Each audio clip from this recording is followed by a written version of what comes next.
Hey, let me give you, if I may, let me interject, I think, an appropriate poem or two at this point, out of that period, out of those Oh, poems. you have some from... Well, they're written much later, but... Oh, okay, fine. But Go right nonetheless, they're a long time ago. This is a book you put out. Yeah, can we see that title? No, just a minute. Right up in front of your face. Oh, there it is. Excellent, excellent. Nice drawing, too, by an artist named... Hold it still. It's all blurry, Tom. Well, it's in a die. Hold it back more. More. You had it, though, before. Yeah, no, it comes in and out depending on how close you are. There. Fool at the funeral. Mm. Fool at the funeral.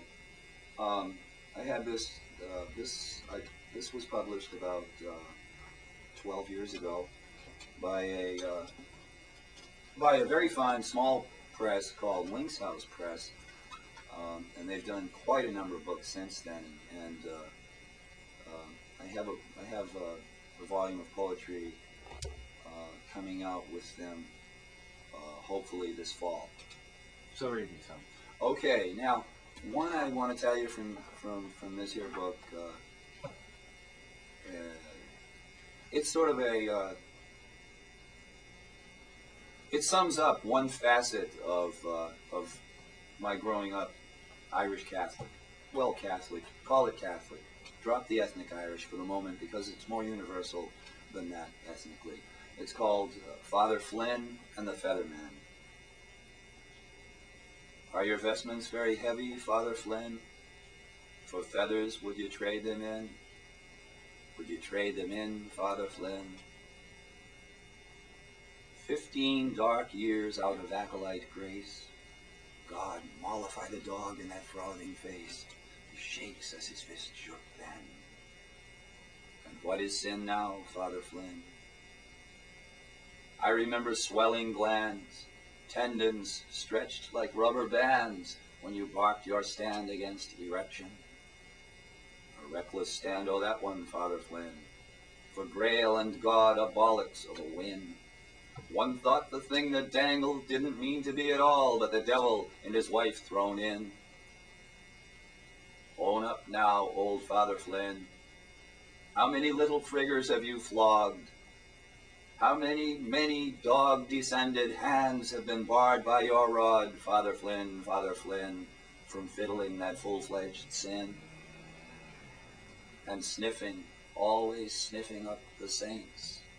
Still, you stay on the stray side of death and elevate your host and invoke your Holy Ghost. Well, your coast is clear now, Father Flynn, the Featherman's about to figure in. By the by view of your eye, goodbye, goodbye, Father Flynn. I'd intone a Malay decat, Father Flynn, if you hadn't only almost done me in. Now instead I toast your cheer, an enjoyable last year, and an afterlife among the cherubim.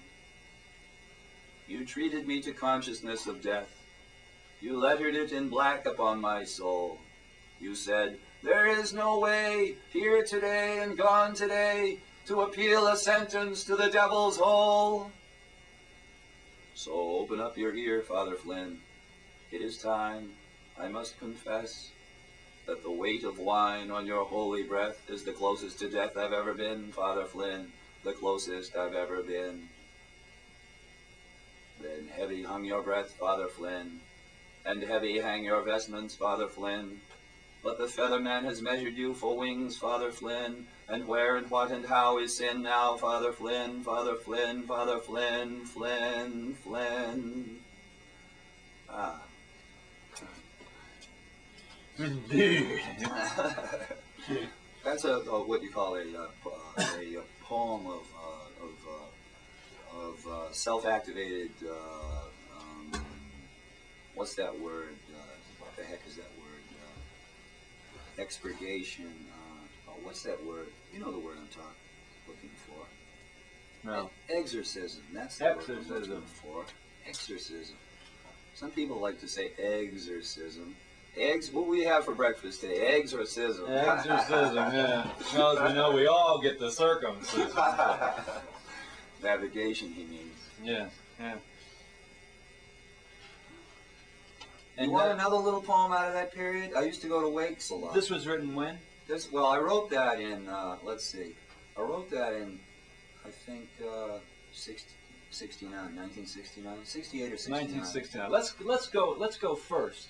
But see, there's a point in that poem where it says 15 dark years out of Acolyte Grace, which actually dates the poem, but only within its own context. Yeah. Let's go first and get you through college. Yeah, I think it's okay. I got through college. Let's take you first up until the time you actually started writing as a writer. Yeah. See, and thinking about it as I am now a. Yeah. Okay. Yeah. So we got you in your first 2 years of college. Right. And you dropped your ROTC. Right. Which you found to be too regimented. Right. Also too dust-ridden. What did you do for work in your? We understand you worked in high school and all those things, doing part-time labor, I suspect. Well, I was a newspaper boy for about 10 years, for starters. Okay, delivering. Yeah, morning and evening. Oh, great. And I had a whole bunch of customers. I had a route that was basically started by my oldest brother, Jack. Did you sell it when you were done with it? Yes. Did you make a lot of money from it? Crap, man. Well, $200. It wasn't $200 bad. for something. Hey. Yeah. I know a guy sold his for $800. So. Yeah, there you go. But that was in Quincy, you know. Yeah. Yeah. He figured. He said, "Well, let's see. I make about $800 at Christmas time. You know, so I'll sell it for $800 because that's what you're going to make first Christmas." And the guy he sold it to broke it up and didn't come close. That's big. I think that pretty much is what happened to my route too. Yeah. Well, I think the times changed then, and kids were not as interested in doing it. Right. You know. But all three of us ran my two brothers and I. We all ran the course with this paper route. And besides the 120 or so customers on the streets of my route, there were also morning and evening visits to Cambridge Hospital, then called Cambridge City Hospital, where I did the circuit of the entire hospital and had a lot of interesting visual and oral impressions of sick people who, nonetheless, like their daily quotient of news. Interesting scene, always an interesting scene. You delivered newspapers to the hospital? Well, sold newspapers room to room. Oh, great. Sometimes I'd be shouting paper. Well, I wouldn't shout, but modified voice into a room with. This is Cambridge. Yeah, right. With somebody all wrapped up with IV dripping into them, and believe it or not, sometimes I would get a response, and I would have to fish out the dime or whatever it was for the paper. Because, as I say, such a person was invariably all tied up. I'm not sure how they ever got the paper open to read it. Maybe someone came and read it. Read it for them. Yeah. I would have done that, for an extra dime. But. And you did that all through high school? Oh, I started steadily as a newsboy when I was about 8 years old.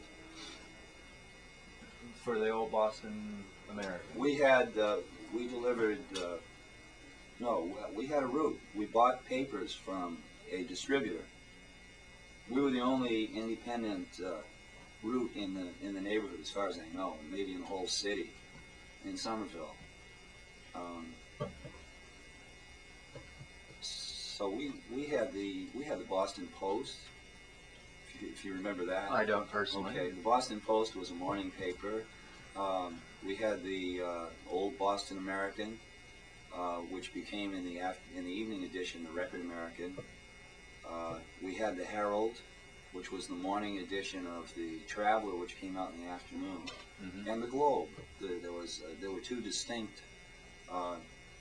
It was the same plant, but the two distinct newspapers then, the Boston Morning Globe and the Boston Evening Globe. Yeah. So we had quite a mess of papers to deal with, and when they put out a fat paper, man, we had to sort of bust. In fact, my brother Jack, let me see how I get this. He had a very slight alteration like this that he used to complain of, although I think he straightened it out. in later years. Went to his chiropractor. And That's right. I used to have the sense to shift the bag, you know, from one shoulder to the other, so that some days I look like this and some days I look like this. You know, but it all worked out to something like this, you know.